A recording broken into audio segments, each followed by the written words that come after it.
बहुजन नायकों के इतिहास को समेटे 2025 का बहुजन कैलेंडर आ गया है। आज ही बुक करिए अपना बहुजन कैलेंडर।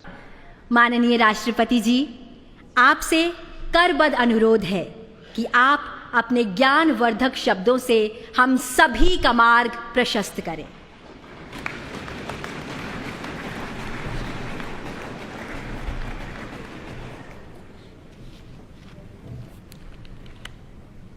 भारत के माननीय उपराष्ट्रपति श्री जगदीप धनखड़ जी, प्रधानमंत्री श्री नरेंद्र मोदी जी, लोकसभा अध्यक्ष श्री ओम बिरला जी, राज्यसभा के उपसभापति श्री हरिवंश जी, राज्यसभा में सदन के नेता श्री जगत प्रसाद नाडा जी, राज्यसभा में विपक्ष नेता श्री मल्लिकार्जुन खड़गे जी, संसदीय कार्य मंत्री श्री किरेन रिजिजू जी, लोकसभा में विपक्ष नेता श्री राहुल गांधी जी, माननीय सांसदगण और प्यारे देशवासी, संविधान दिवस के पावन अवसर पर आप सभी के बीच आकर मुझे हार्दिक प्रसन्नता हो रही।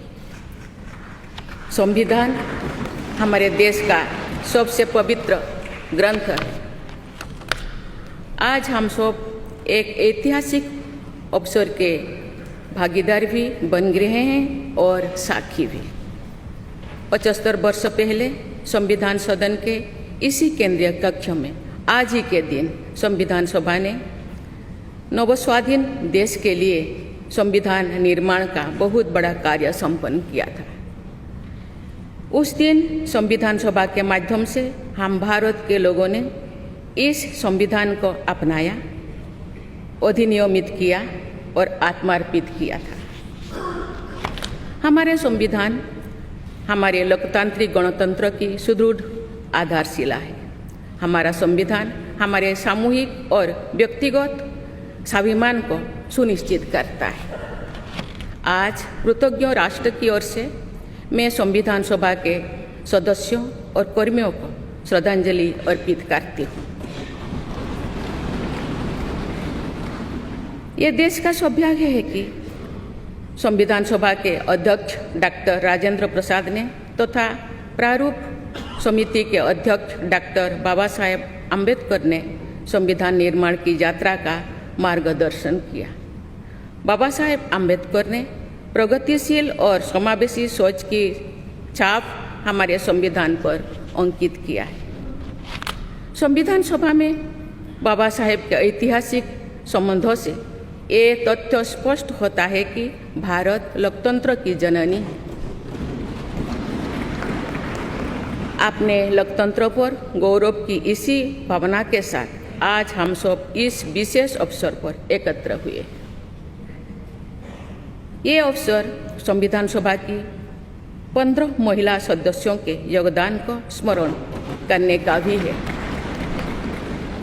हमें उन अधिकारियों के अमूल्य योगदान को भी याद रखना चाहिए जिन्होंने नेपथ्य में रहकर काम किया।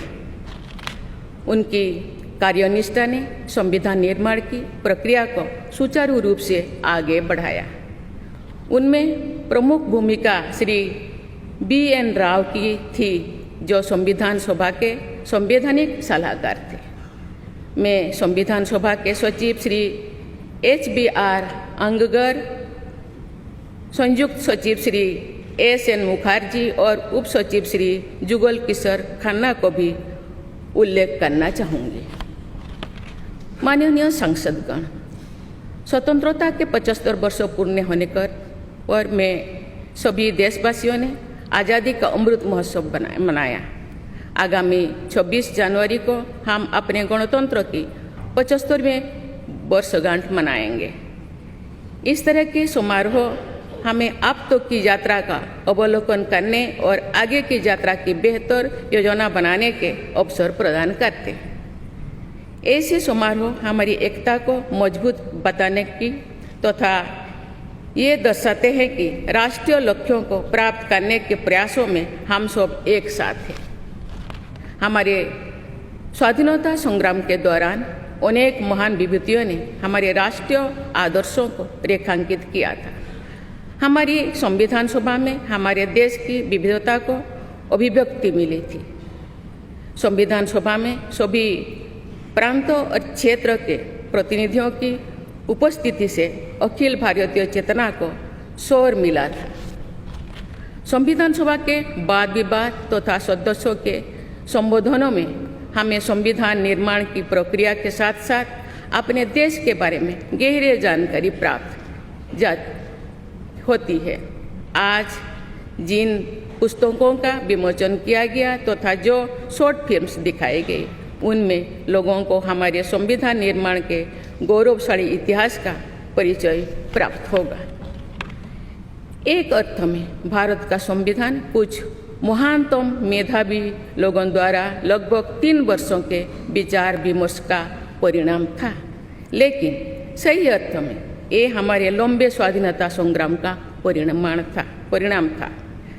उस अतुलनीय राष्ट्रीय आंदोलन के आदर्शों को संविधान में अत्यंत महत्वपूर्ण स्थान दिया गया। उन आदर्शों को सुस्पष्ट और संक्षिप्त रूप से संविधान की प्रस्तावना में व्यक्त किया गया है। ये आदर्श है न्याय, स्वतंत्रता, समता और बंधुता। ये आदर्श सदियों से भारत को परिभाषित करते हैं। संविधान की प्रस्तावना में उल्लिखित आदर्श एक दूसरे के पूरक है।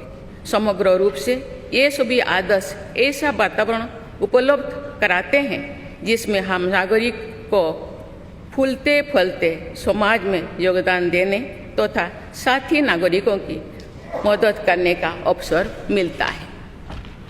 माननीय संसदगण, संविधान की भावना के अनुसार कार्यपालिका, विधायिका और न्यायपालिका का ये दायित्व है कि वे सामान्य लोगों के जीवन को सुगम बनाने के लिए मिलजुल कर काम करें। संसद द्वारा पारित किए गए अनेक अधिनियमों से जौन आकांक्षाओं को अभिव्यक्ति मिली है। देश के आर्थिक एकीकरण के लिए स्वतंत्रता के बाद का सबसे बड़ा टैक्स सुधार गुड्स एंड सर्विसेज टैक्स को के रूप में किया गया है। वर्ष 2018 में राष्ट्रीय पिछड़ा वर्ग आयोग को संवैधानिक दर्जा प्रदान किया गया है। वुमेन लेड डेवलपमेंट की सोच को यथार्थ रूप देना सामाजिक न्याय के संवैधानिक आदर्शों को प्राप्त करने के लिए अनिवार्य है। नारी शक्ति बंधन अधिनियम द्वारा हमारे लोकतंत्र में महिला सशक्तिकरण के एक नए युग की शुरुआत की गई है। दंड के स्थान पर न्याय तथा अपराध के स्थान पर सुरक्षा की भावना पर आधारित भारतीय न्याय संहिता, भारतीय नागरिक सुरक्षा संहिता और भारतीय साक्ष्य अधिनियम को पारित करके सांसदों ने आधुनिक सोच को अपनाने का प्रभावशाली परिचय दिया है। ऐसे अनेक अधिनियमों को पारित करने के लिए मैं सभी सांसदों की सराहना करती हूँ। पिछले कुछ वर्षों के दौरान सरकार ने समाज के सभी वर्गों, विशेषकर कमजोर वर्गों के लोगों के विकास के लिए अनेक कदम उठाए हैं। ऐसे निर्णयों से लोगों का जीवन बेहतर हुआ है तथा उन्हें प्रगति के नए अवसर मिल रहे हैं। गरीब लोगों का अपना पक्का घर मिल रहा है, बिजली, पानी, सड़क की सुविधा मिल रही है, खाद्य सुरक्षा और चिकित्सा सेवाएं मिल रही है। देश में बड़े पैमाने पर विश्व स्तर का इंफ्रास्ट्रक्चर बनाया जा रहा है। समग्र और समावेशी विकास के ऐसे अनेक प्रयास हमारे संवैधानिक आदर्शों को आगे बढ़ाते हैं। इस प्रयासों के लिए मैं सरकार की सराहना करती हूँ। उच्चतम न्यायालय के प्रयासों से देश की न्यायपालिका हमारे न्याय प्रणाली को और अधिक प्रभावी बनाने के लिए अनेक प्रयास कर रही है। न्यायपालिका विचाराधीन कैदियों को और जेल सुधार के विषयों पर भी कार्यरत है।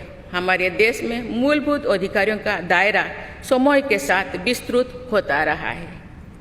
अपेक्षाकृत कम साधन संपन्न लोगों को कानूनी सहायता प्रदान करने के संवैधानिक निर्देश प्रति जागरूकता और सक्रियता बढ़ रही है।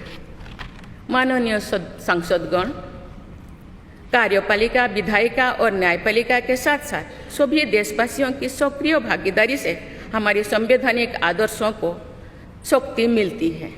हमारे संविधान में प्रत्येक नागरिक के मूल कर्तव्यों का स्पष्ट उल्लेख किया गया है। भारत की एकता और अखंडता की रक्षा करना, समाज में समृद्धता की भावना का निर्माण करना, महिलाओं के सम्मान को सुनिश्चित करना, पर्यावरण की रक्षा करना, वैज्ञानिक दृष्टिकोण को अपनाना, सार्वजनिक संपत्ति की सुरक्षा करना तथा राष्ट्र को उपलब्धियों की नई ऊंचाई तक ले जाना नागरिकों के मूल कर्तव्यों में शामिल है। हमारा संविधान एक जीवंत और प्रगतिशील दस्तावेज है। बदलते समय की मांग के अनुसार नए विचारों को अपनाने की व्यवस्था हमारे दूरदर्शी संविधान निर्माताओं ने बनाए थे। हमने संविधान के माध्यम से सामाजिक न्याय और समावेशी विकास के अनेक बड़े लक्ष्यों को प्राप्त किया है। नई सोच के साथ हम भारत को विश्व समुदाय में नई पहचान दिला रहे हैं। हमारे संविधान निर्माताओं ने भारत को अंतर्राष्ट्रीय शांति और सुरक्षा को मजबूत बनाने में महत्वपूर्ण भूमिका निभाने का निर्देश दिया है। आज एक अग्रणी अर्थव्यवस्था होने के साथ साथ हमारा देश विश्व बंधु के रूप में ये भूमिका बेखूबी निभा रहे हैं। हम विश्व समुदाय में उपलब्ध अच्छे विचारों विनम्रता के साथ आत्मसात करने के लिए भी तत्पर रहते हैं। देश की जरूरतों के मुताबिक उत्कृष्ट विचारों और पद्धतियों को अपनाने की इसी भावना का उदाहरण हमारे संविधान निर्माताओं ने प्रस्तुत किया था। संविधान सभा के दूरदर्शी सदस्यों ने हमें एक प्रेरणादायक संविधान दिया जो अन्य देशों के लिए भी एक आदर्श साबित हुआ है। संविधान सभा के अध्यक्ष और मेरे प्रतिष्ठित पूर्ववर्तियों में सर्वप्रथम डॉक्टर राजेंद्र प्रसाद ने वर्ष 1949 में आज ही के दिन अपने भाषण में एक विचार व्यक्त किया था कि संविधान को जीवंत बनाए रखना उन लोगों पर निर्भर करता है जो उसका संचालन करते हैं। उन्होंने ये भी कहा था कि कई चीज़ें जो संविधान में नहीं लिखी जा सकती, उनका संचालन परंपराओं के आधार पर किया जाता है। उन्होंने ये अपेक्षा व्यक्त की थी कि हमारा देश आवश्यक सामर्थ्य अर्जित करेगा और समुचित परंपराएं विकसित की जाएगी।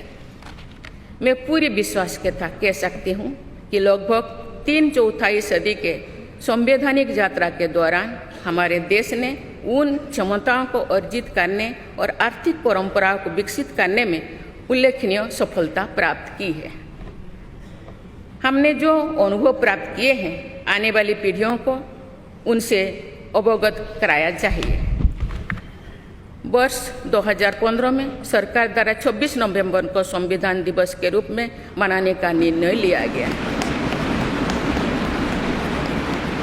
तब से प्रत्येक वर्ष मनाए जा रहे संविधान दिवस के समारोह से हमारे युवाओं में देश के बुनियादी दस्तावेज यानी संविधान के विषय में जागरूकता बढ़ाने में मदद मिली है।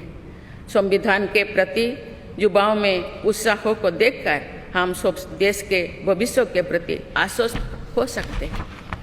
मैं सभी देशवासियों से अनुरोध करती हूँ कि वे हमारे संवैधानिक आदर्शों को अपने आचरण में डालें, मूल कर्तव्यों का पालन करें तथा वर्ष 2047 तक विकसित भारत के निर्माण के राष्ट्रीय लक्ष्य के प्रति समर्पण के साथ आगे बढ़े। मैं संविधान दिवस के अवसर पर सभी देशवासियों को बधाई देती हूँ। आप सभी को मेरा शुभकामनाएं। धन्यवाद। जय हिंद, जय भारत।